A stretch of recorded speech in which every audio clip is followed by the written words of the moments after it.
사사기 말씀 19장 16절부터 30절의 말씀입니다. 저녁 때 한 노인이 밭에서 일하다가 돌아오니 그 사람은 본래 에브라임 산지 사람으로서 기브아에 거류하는 자요 그곳 사람들은 베냐민 자손이더라.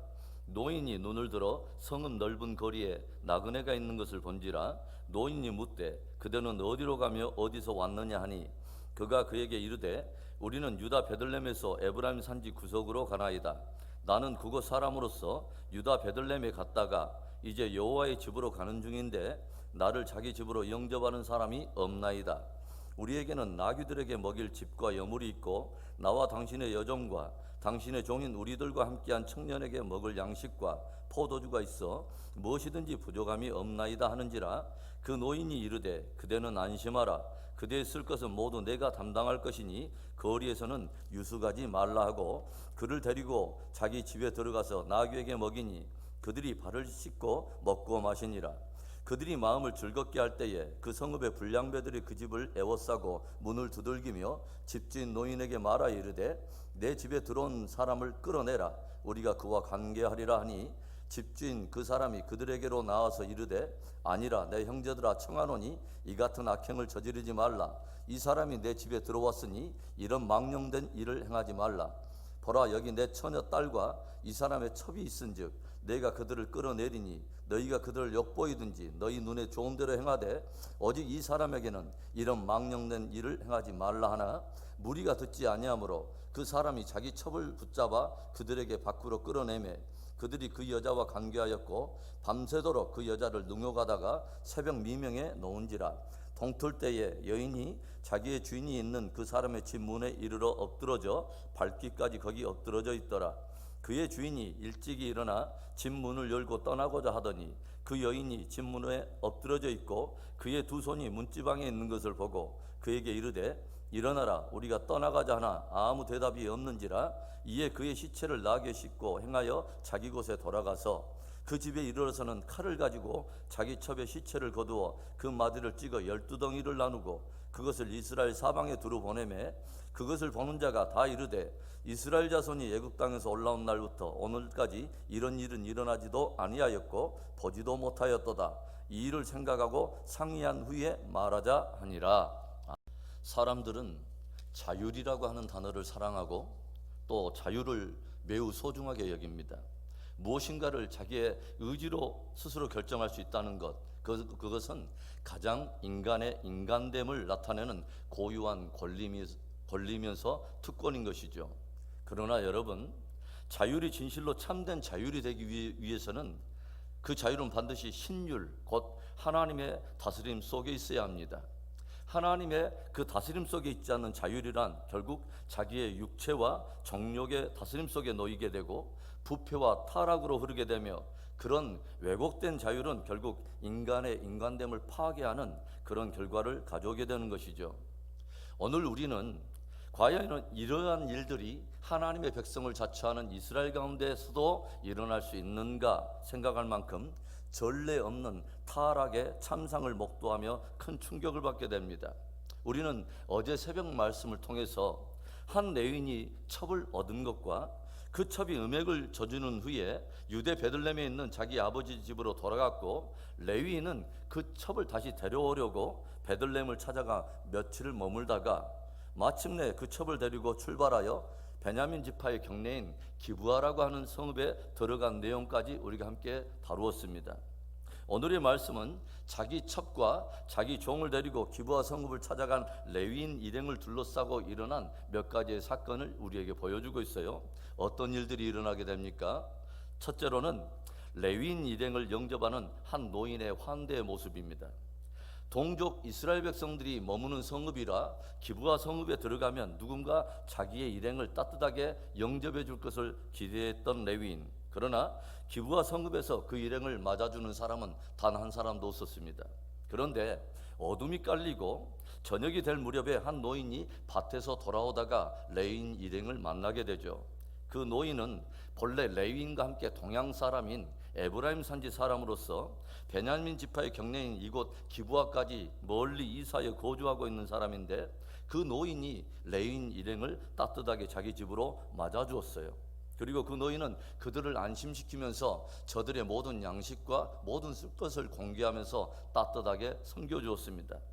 성경은 기부와 성읍 사람들 가운데서는 외부에서 찾아온 동족인 형제 그 레위인 일행을 맞은 사람이 한 사람도 없었는데, 오히려 외지에서 그 성읍에 들어와 거주하고 있는 에브라임 출신의 한 노인이 레위인 일행을 맞아 주었다고 하는 것을 기록을 하고 있어요.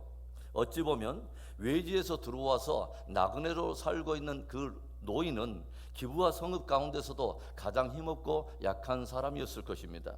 그러나 나그네로 들어와 있는 그 노인은 자기와 같이 나그네 된 바로 그 레위인 일행을 따뜻하게 맞아 주었다고 하는 것이죠.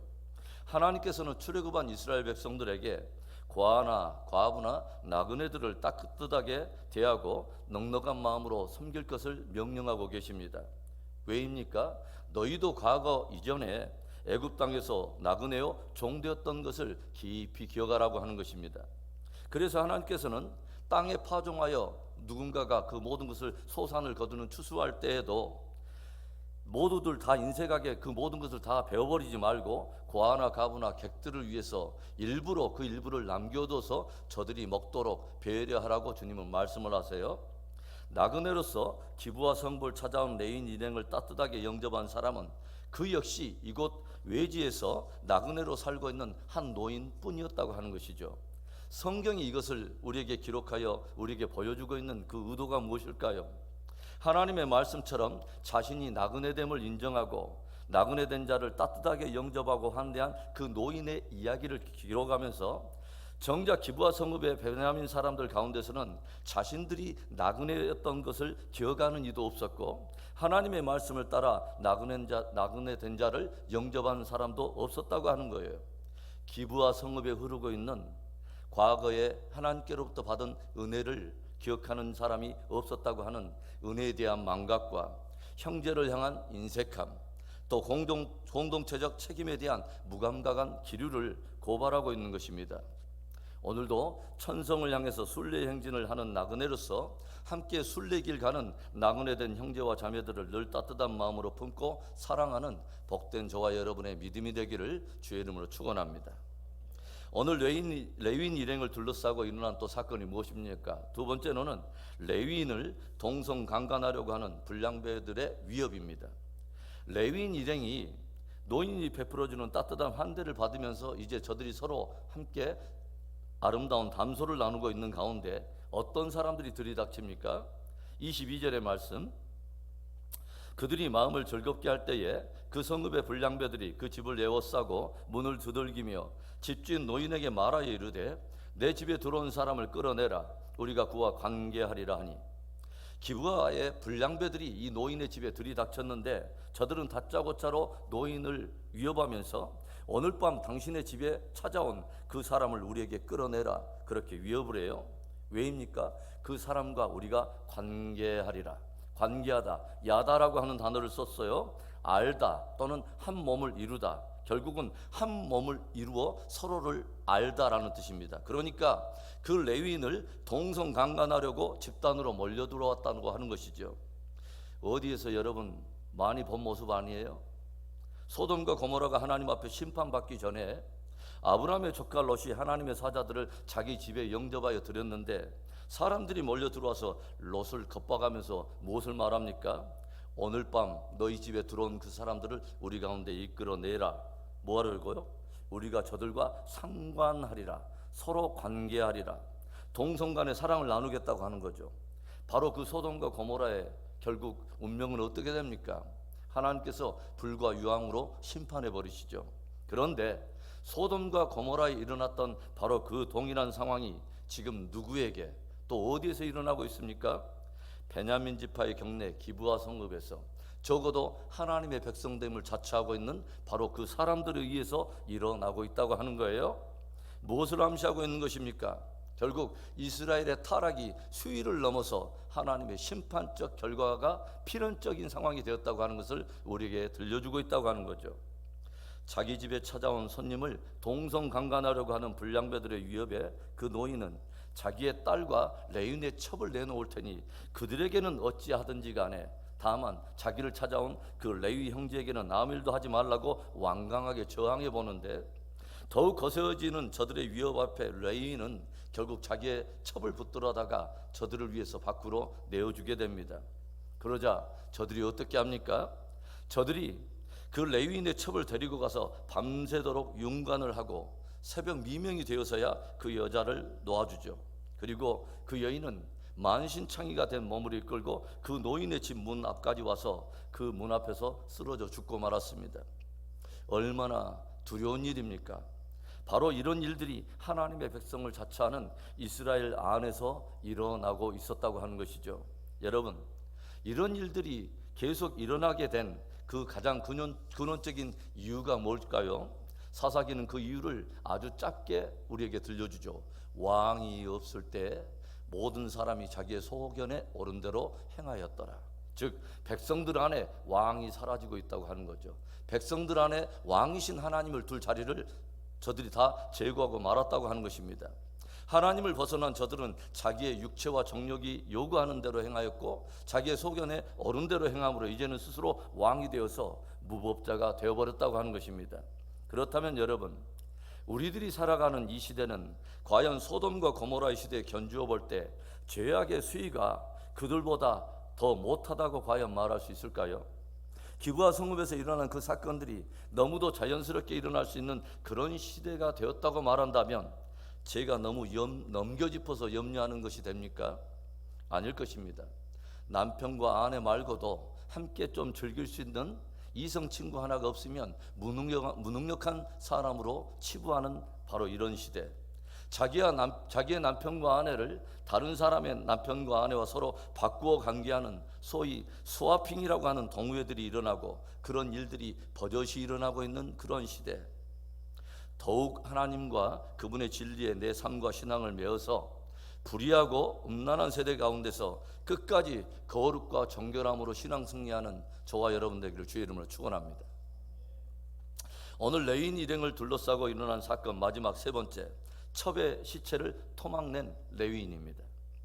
자기 첩을 불량배들에게 내어준 레위인은 이른 아침에 자기 종을 데리고 홀로 그 집을 떠나려고 그렇게 나섰어요. 불량배들에게 끌려나간 자기의 첩이 어떤 상황에 이르렀는지 전혀 관심도 없고 그저 그 성곽을 빨리 빠져나가려고 하는 무책임한 레위인의 모습을 우리는 발견하게 돼요. 그런데 그 집 문 앞에 쓰러져 있는 자기의 첩을 발견하게 되죠. 그러자 그 레위인은 아무 말도 하지 않고 그 시체를 거두어 가다가 칼로 그 시체를 찍어서 12토막을 내고 각 토막을 이스라엘의 12지파에 보냈습니다. 이미 죽은 시체이기는 하지만 성경에 나타나는 최초의 토막살인이 아닐까 하는 그런 생각을 해봐요. 그 안에 끓어오르는 분노를 이해하지 못하는 것은 아니지만 우리는 이스라엘 가운데 실로 전례 없는 타락의 참상을 우리는 목격하게 된다고 하는 것입니다.